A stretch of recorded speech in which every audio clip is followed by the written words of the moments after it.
Mas maganda nga ba to sa Sabrina 2? 2 weeks na nga tong nasa akin at mga 3 o 4 na beses ko na ata nagamit. Kamusta nga ba ito bang laro? At sulit nga ba bumili nito? Kaya tara, check natin yan. Ito nga pala si Kuya Jogs at ito Nike Sabrina 3 Shoe Review. Pinakabagong sapatos ni Sabrina Ionescu. Unahin natin ang traction. Very loud yung squeak dito sa wooden court.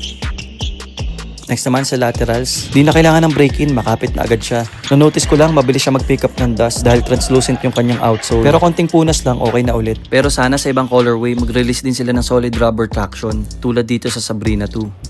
Next naman sa cushion and comfort, halos same na same lang sila ng Sabrina 2. May cushion pa rin naman pero mas low to the ground sa pakiramdam. Napakagaan pa rin ang sapatos na to. Kaya naman sa court feels talaga na-enjoy ko siya gamitin. Magaan, makapit at komportable. And honest opinion para sa isang nagko-collect ng Sabrina 2, halos same na same lang talaga sila ng court feels. Dahil sabi nga ng iba, if it ain't broke, don't fix it. Kaya good job pa rin talaga sa Nike. Kaya kung plano mo rin kumuha nitong Nike Sabrina 3, masasabi kong sulit. Again, ito nga pala si Kuya Jogs. Kung nagustuhan mo itong video, sana mag-share ka. And please follow me for more shoe reviews.